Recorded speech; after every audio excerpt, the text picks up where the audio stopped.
मेरा नाम रति कुमारी है। मैं बीकॉम तृतीय वर्ष की छात्रा हूँ। जैसा कि हमारा विषय है कोरोना वैश्विक महामारी, भारतीय आर्थिक जगत पर इसका दुष्प्रभाव एवं उपचार। तो हम पहले ये जान लेते हैं कि कोरोना क्या है। कोरोना एक ऐसी वैश्विक महामारी है जो बहुत ही तीव्र गति से बढ़ रही है। ये भारत में ही नहीं, पूरे विश्व में फैल चुकी है, जो एक व्यक्ति से दूसरे व्यक्ति में आसानी से जा सकती है।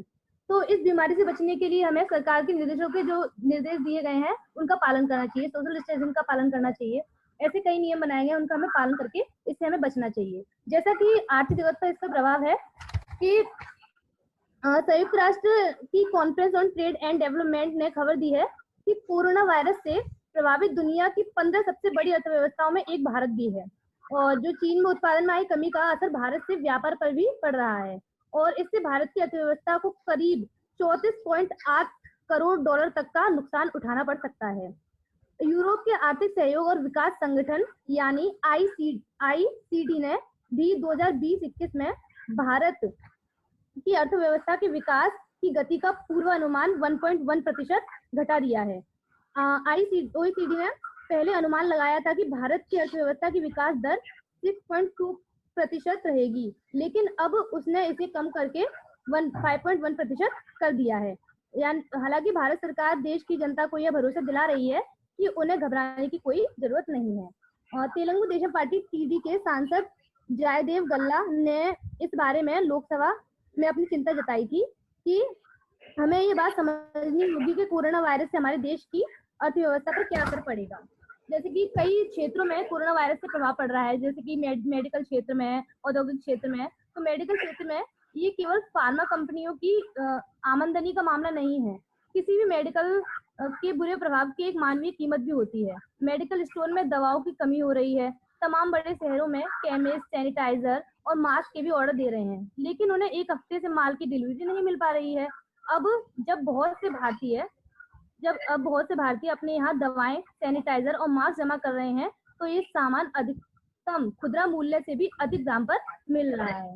इंटरनेशनल एयर ट्रांसपोर्ट एसोसिएशन का अनुमान है कि विमानन उद्योग की यात्रियों से होने वाले कारोबार में कम से कम 63 अरब डॉलर का नुकसान हो सकता है। इस अनुमान से माल ढुलाई के व्यापार को होने वाले नुकसान शामिल नहीं है।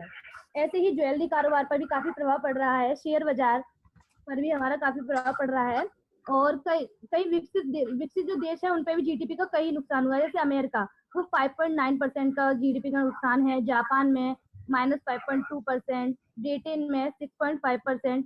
ऐसे ही कई विकसित देशों पर जीडीपी का काफी नुकसान हुआ है।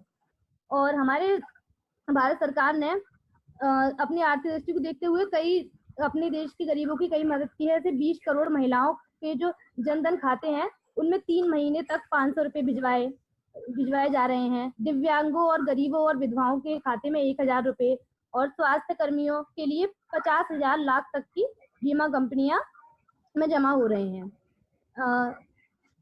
और इसी के साथ मैं अपने बात को समाप्त करती हूँ। चलिए, बहुत बहुत शुक्रिया रति। अब नेक्स्ट पार्टिसिपेंट है Bhavika Chawla, BCom first year. गोष्ठी से जुड़े सभी शिक्षकों एवं छात्राओं को मेरा सुप्रभात। मैं भाविका चावला, कक्षा बीकॉम प्रथम। वीडियो ऑन करिए भाविका।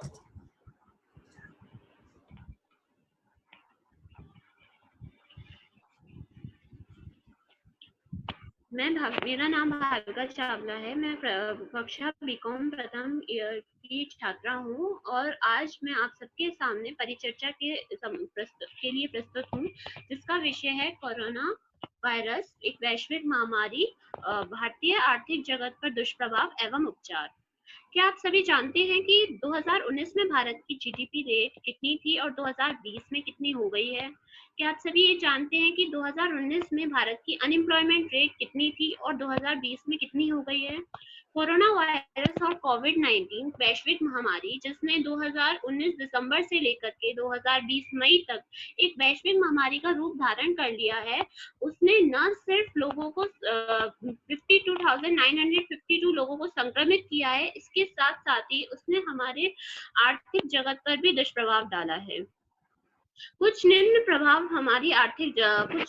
प्रभाव पड़े हमारे आर्थिक जगत पर, जिसके कारण हमारी जीडीपी रेट जो है 2019 में 6.1% थी और 2020 में मात्र 1.9% रह गई। और अनएम्प्लॉयमेंट रेट जो कि 2019 में 3.5% थी, वो 2020 में 27.11% हो गई है। तो वो कुछ निम्न प्रभाव हैं, जैसे कि चीन में उत्पादन में आई कमी का पूरा असर भारत को भी हुआ है। भारत को चीन के उत्पादन में आई कमी के कारण 34.8 करोड़ डॉलर का नुकसान उठाना पड़ सकता है। पर्यटन उद्योग में आई कमी के कारण भारत को 63 अरब डॉलर का नुकसान उठाना पड़ सकता है। आईपीएल और ऐसे कई बड़े बड़े समारोह जो टाल दिए गए हैं इस वैश्विक महामारी के कारण, उससे भारत सरकार को कम से कम 3000 लाख करोड़ का नुकसान उठाना पड़ा। शेयर बाजार के हालात इतने बुरे हो गए कि वहां पर लोअर सर्किट लगाना पड़ा, जिसके तहत कोई भी निवेशक न तो शेयर बेच सकता था, न ही शेयर खरीद सकता था, जिसके कारण निवेशकों के 12 लाख करोड़ स्वाहा हो गए।